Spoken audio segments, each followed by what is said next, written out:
Welcome to the online version of Introduction to Service Excellence at Carleton University. This slideshow will share with you all the basics of the Service Excellence Initiative at Carleton, and hopefully by the end you'll feel equipped to enact our standards and really get involved in creating our Carleton community of service excellence. Let's start with why Carleton initiated service excellence. It was identified as one of the ways that Carleton could really gain a competitive advantage in terms of student recruitment and student retention, as well as workplace satisfaction. It comes from our strategic plan where we state we strive for excellence in all of our activities: teaching, research, scholarship, and service. This initiative really defines expectations as they relate to service at the university. It really nurtures the existing service culture in recognizing the kind of community that we already have. And it also emphasizes that we all have a role to play. Let's take a quick look at the history of service excellence at Carleton. In the beginning, this initiative was founded by a cross-functional working group who, through a series of focus groups and research, developed a university-wide service statement and a set of service excellence standards by which the community aspires to achieve. After the launch of the Service Excellence Initiative, the community focused on developing departmental standards, which meant translating the university's broad service excellence standards into more specific commitments that each department could enact as they related to the kind of work being done. It's important to highlight that this didn't change what staff and faculty were doing in their departments, just how they were doing it changed for the better. Today, the Service Excellence Initiative is in a state of continuous improvement. We offer workshops that are open to all staff and faculty through the Learning and Development series. We provide support to departments in helping them revisit their service standards, as well as helping them create and implement plans to improve the way that they provide services. We also provide several recognition opportunities, which we'll talk to a little bit later in this presentation. We also have a working group which brings together a cross-function of leaders from administration and academic departments at the university who focus on advancing service excellence initiatives. I'm happy to share with you our service excellence statement. At Carleton, we care about each member of our community and support them in a professional and personalized manner. Every day, yes, every day, we make the Carleton experience a positive one by providing service that is responsive, reliable, and courteous. So what do we do with this statement? We put it into context using a framework of organizational excellence. This framework shows how the Service Excellence Statement is adopted by leadership people, and it influences our technology and our processes to ensure that we are meeting, if not exceeding, the customer need. But really, service excellence is about the people who enact it.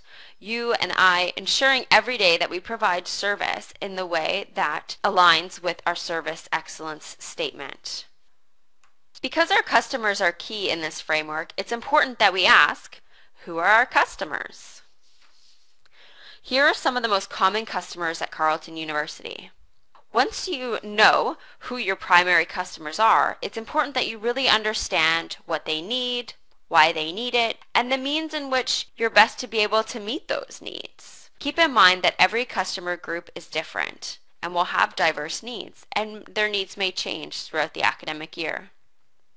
This is a great conversation to have in your department, and then start thinking about the processes and technologies that you have in place. Do they align with your customer needs? Now that we've identified our service excellence statement and our customers, let's take a look at our service excellence standards. These standards are a set of expectations that every staff and faculty member can commit to. Let's go through each one briefly.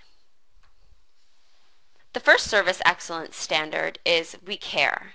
We offer our genuine help and take pride in our work environment. We take an interest in others' work, and we're also committed to supporting the academic, professional, and personal success of our community members.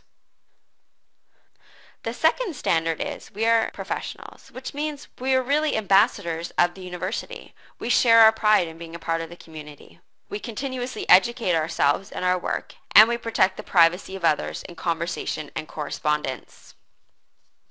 Next, we are responsive, which is as simple as listening before we respond to understand a customer's need. It's also about informing a customer of their options and supporting them as they make a decision. It also means that our services are timely, accurate, and of substantial quality. And it means that we take responsibility for our actions and solve problems at the first opportunity to do so. The fourth standard is we are reliable and courteous, which means we are approachable and we offer our assistance to others. We follow through and ensure that our customers' needs have been addressed. And we also provide consistent, effective, and efficient operations in our departments. And finally, the fifth standard is we treat everyone as an individual, which means that we see every service interaction as an opportunity to help. We respect diversity in our community, and we provide services in an equitable, inclusive, and a customized manner. If you'd like to know more about our service excellence standards, you can download them and print them online. So don't be intimidated. These high expectations aren't just resting on you to follow through. It really does take the whole university to live up to these standards. Research shows that it actually takes a number of factors. It takes a shared culture of excellence where people strive to deliver the best services they can. It takes involved and engaged staff who are continuously looking for ways to improve.